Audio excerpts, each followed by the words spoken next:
Hey, what's going on, guys? The Horror Man back with the next review of the Terror in the Aisles challenge. This time, Jason and I watched Nightwing.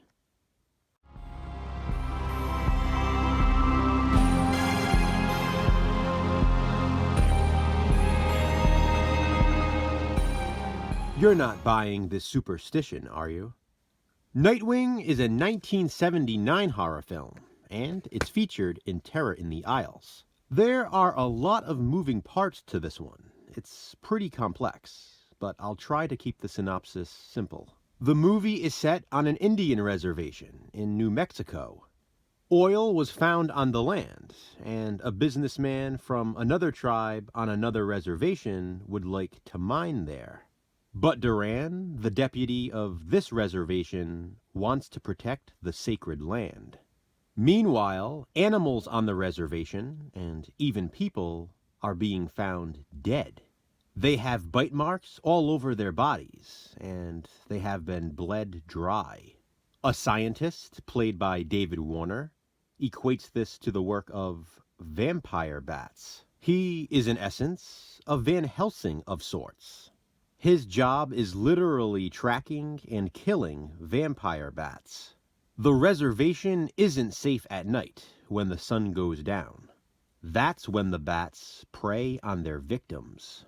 They swarm them and drain them of all their blood. This includes some tourists passing through the area. The deputy and the scientist work together to try to stop the deadly creatures. But there is way more at play here. It's not just a horror tale about nature. Superstition, religion, and black magic are all involved. Like I said, there's a lot going on in Nightwing. That's not necessarily a bad thing, though. With a runtime of approximately an hour and 45 minutes, all of those moving pieces play a role. There is always something to keep your attention and keep you interested in the film. That's not to say it probably couldn't have been cut down by a bit, but I still very much enjoy it. The setting is probably my favorite thing about Nightwing. The dusty, sandy desert of a reservation is a unique setting for a horror film. It's a small, tight-knit community where everyone knows everyone else. The concept of the rival tribes is pretty interesting. One native is more concerned with money, while Deputy Duran is more concerned with protecting the old way of life.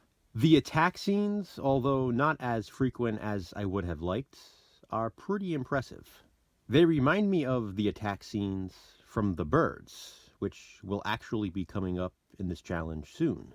David Warner's character is very over the top in this, but I'm pretty sure that was intentional. It's even more apparent amongst the cast of low-key characters. The climax, set in the Batcave, is very cool.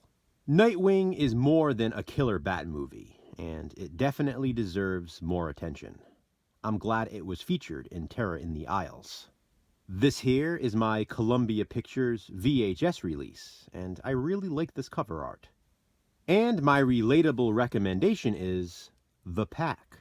I considered quite a few movies as my relatable recommendation for Nightwing, but ultimately I picked this one. The Pack was released 2 years prior to Nightwing in 1977, and the two movies have the same sort of feel for me. While Nightwing deals with killer bats on a reservation, The Pack deals with killer dogs on a resort.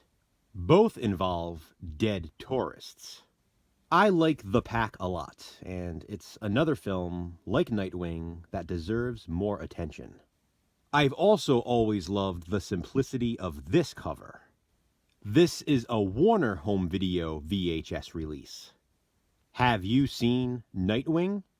If so, what do you think of it? Comment below and let me know. And please be sure to check out Jason's review. It's not a superstition, it's a fact. We'll be back soon with the next review for the Terror in the Aisles challenge. Until then, thanks for watching, guys. Hit that thumbs up and, be kind, subscribe.